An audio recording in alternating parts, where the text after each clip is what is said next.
বন্ধুরা, এই সেটিংসটা দেখার পর থেকে আপনাকে মোবাইলের রাজা বলতে বাধ্য আপনার বন্ধু। হ্যাঁ বন্ধুরা, এই সেটিংসটা যদি আপনি করে রাখেন আপনার মোবাইলে, তাহলে আপনার বন্ধু আপনার পেছন পেছন ঘুরবে এই সেটিংসটা জানার জন্য। আর এই সেটিংসটা হলো আপনাদের যে ডায়ালারটা আছে, আপনারা যে ডায়ালারটা দিয়ে মোবাইল ফোনে কথা বলেন, এই ডায়ালারটার যে নাম্বারটি আছে 1 2 3 4 5 6 যে নাম্বারগুলো আছে, এই নাম্বারগুলো টাচ করলে আপনাদের মোবাইল গিটারের মতো আওয়াজ করবে। ভিডিওটি শুরু করার আগে আপনাদের কাছে ছোট্ট একটা রিকোয়েস্ট, আমাদের এই চ্যানেলে নতুন দর্শক হয়ে থাকলে এই চ্যানেলটিকে সাবস্ক্রাইব করে বেল নোটিফিকেশন অন করে রাখবেন। তো চলুন সেটিংসটা আমি আপনাদের দেখাচ্ছি। সেটিংসটা করার জন্য আপনাকে মোবাইল ফোনের যে ডায়ালারটা আছে এই ডায়ালারটাতে আপনাদের ক্লিক করতে হবে। তারপর আপনার সামনে কিছু এমন ধরনের ইন্টারফেস চলে আসবে। এখানে সিম্পলি উপরের রাইট কর্নারে আপনারা দেখতে পাচ্ছেন সেটিংস অপশান। এই সেটিংস অপশানে আপনারা সিম্পলি একবার ক্লিক করবেন।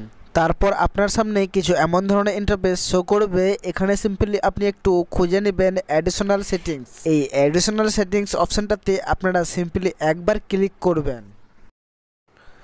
তারপর আপনার সামনে কিছু এমন ধরনের ইন্টারফেস শো করবে। এখানে সিম্পলি আপনি উপরের সাইডে উপরের দিকে যে অপশানটা দেখতে পাচ্ছেন এই অপশানটাতে একবার ক্লিক করবেন। তারপর আপনার সামনে কিছু এমন ধরনের ইন্টারফেস শো করবে। এখানে সিম্পলি আপনি উপরের যে অপশানটা দেখতে পাচ্ছেন এটা কিন্তু অফ থাকবে, আপনারা সিম্পলি এটাকে অন করে নেবেন। আমার এখানে অন করা আছে, আপনারাও এখানে অন করে নেবেন। তারপর নিচের দিকে যে অপশানটা আছে টর্ন অপশান, এই টর্ন অপশানে আপনারা সিম্পলি একবার ক্লিক করবেন।